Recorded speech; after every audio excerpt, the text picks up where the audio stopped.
Hey everyone, welcome back. Today is a special lesson because I have my husband Alex joining me, who is going to help me demonstrate the three main differences between open embrace and close embrace in tango.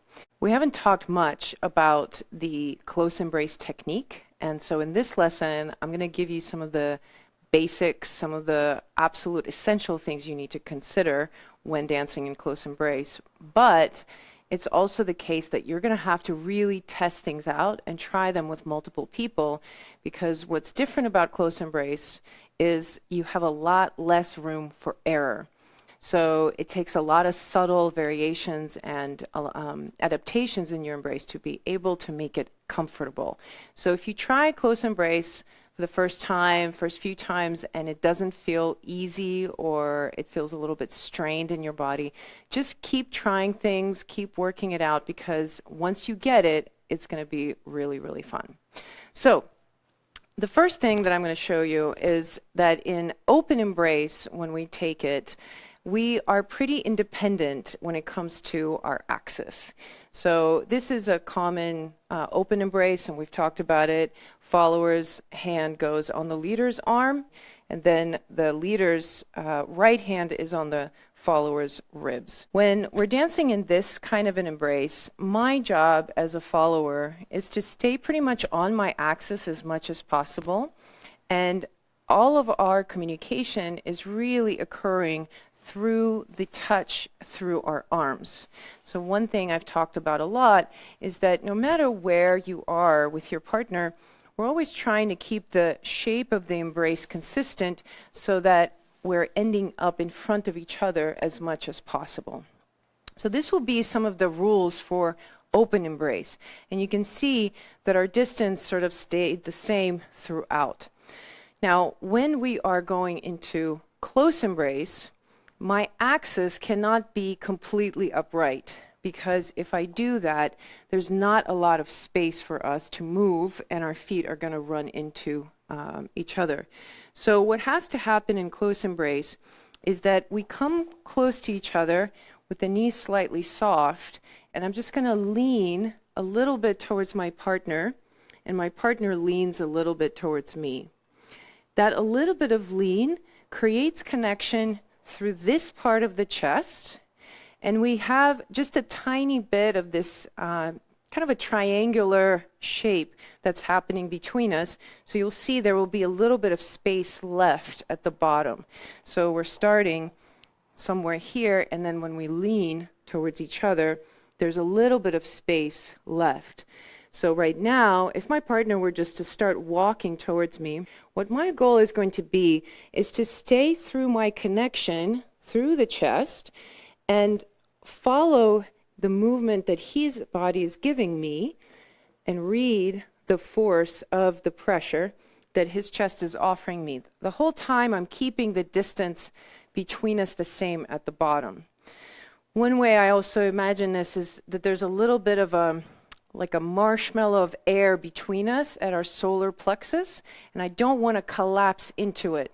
So when I come to my partner here, we have a little bit of space between us at about the solar plexus, and that's going to stay there. So let's say that in this case, I'm going to lead, and I start walking. My partner's going to help by keeping that space between us stable through this part of the body. We're not going to collapse. Now, notice, I'm just going to show from this angle, that if I don't do that, if I don't keep this part of the ribs in, and I allow my chest to come forward, which I talked about in previous lessons, what's going to happen is that I'm going to actually create more weight going into my partner, and now I'm going to be messing with his axis, and I'm going to be very unstable in the forward direction. So if you as a follower dancing in close embrace feel sometimes that you're falling forward on your forward steps, check in with your thoracic spine and make sure this part of the body stays back. So the first main difference, the axis of your body when you're in open embrace is going to be much more independent, much more vertical, versus when you're in close embrace, we're going to lean towards each other a little bit. The second main difference is going to be in the arms, because in open embrace, the arms is how we're communicating. But when we're in close embrace, my arm is going to go around my leader, preferably above their shoulders here. So if you can, as a follower, bring your arm up top. Most leaders prefer this kind of embrace, or maybe the hand here. Sometimes that's not available because you might be shorter, and so your arm might have to be here. But I just want to remind everyone that if the arm is here, just make sure that this arm doesn't pinch down on the leader's arm, because that's very uncomfortable. So follower's arm above, and then the leader's arm goes just around the bra line. And it's important that you don't put your hand straight in the middle of the spine here, because pushing here will actually encourage that pushing of the chest forward, and it's pretty uncomfortable. So as much as possible, you're hugging all the way around. This arm pretty much stays the same on this side, open side of the embrace. There's not much difference here. What you want to prevent, though, from happening, because there's not much space, leaders, watch that this arm doesn't push forward like this, because it's going to cause the follower's shoulder to push back. That's a common thing that might happen. So the arm needs to be here. And sometimes you'll have this come together, which is fine, just as long as there's not much force between the arms. So the open side of the embrace, when you're in close embrace, there's not much activity going on here. In open embrace, this side is very, very active. We have to communicate a lot through this side. But in close embrace, because we have so much connection through the torso, most of what you're going to communicate is going to happen through the torso. So this is going to be very relaxed and really soft. And the only thing that you want to watch for is that there's no unnecessary pressure. Sometimes we're just in the habit of pushing a little bit. And especially in close embrace, it becomes too uncomfortable to hold any level of pressure for a long time. So that's going to be the second main difference between close embrace and open embrace. The last main difference that you want to be aware of is the difference in the range of motion that you're going to have in open embrace versus close. For example, if my partner starts leading me to go around him, so we're just going in, I'm just doing molinete. Notice how much I am accentuating through my dissociation here. So my spiral here, my hips are pointing away from him, my chest is turned towards him, and this is the most amount of dissociation I can really do. And I also do that same amount of dissociation on my back step. So the range of motion that I'm going through is quite pronounced. It's pretty much to the extreme level. This is as much as I can do.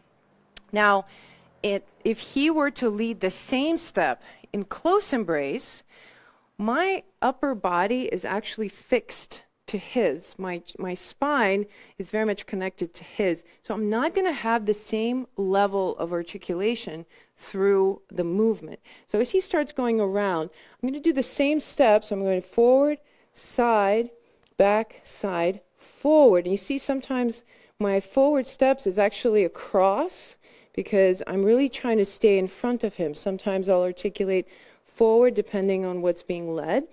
But you'll see that my chest and my articulation, instead of me really articulating here through the spine, it's very small, it's very shallow.